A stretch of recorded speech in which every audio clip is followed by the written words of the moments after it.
আমি তাকে দেখে আমার পিঠের ভিতরে এত বড় বড় ঠোসকা ভরিয়ে গেছে।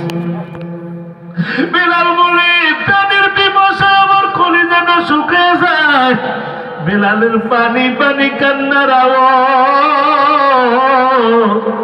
বেঈমানেরা বেলালের পানি দেয় না রে বাবা, আগে ইমান ছাড়বি তারপরে তোকে পানি দেওয়া হবে।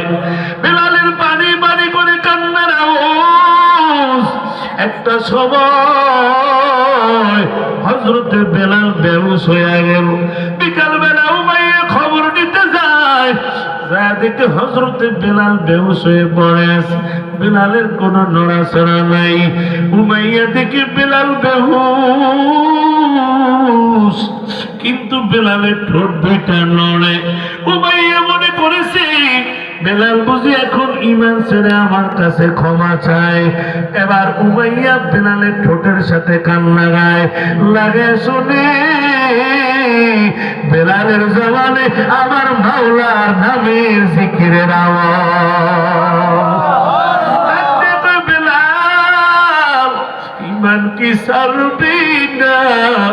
বেলাল কয়, না রে উমাইয়া না, আমি বেলাল জীবন দিতে রাজি, কিন্তু ঈমান দিতে রাজি না। আবার উমাইয়ার মেজাজ আরো গরম। আবার উমাইয়া আবু জাহেলের খবর দিলেন। আবু জাহেল কয়, শাস্তি আরো বাড়ায় দাও। উমাইয়া বলে, বেলাল মার খাইতে খাইতে বেহুশ। বিকাল বেলা উমাইয়া খবর নিতে গেল, যা দেখে বেলালের কোনো নড়াচড়া নাই। বেলাল বেহুশ হয়ে জমিনে পড়েছে। আবার উমাইয়া দেখে বেলালের ঠোঁট দুইটা নড়ে।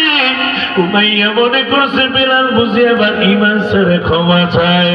উমাইয়া বেলালের ঠোঁটের সাথে কান লাগায়, লাগায় দেখি বেলালের জবানে আহাদ আহাদ আহাদের আওয়াজ।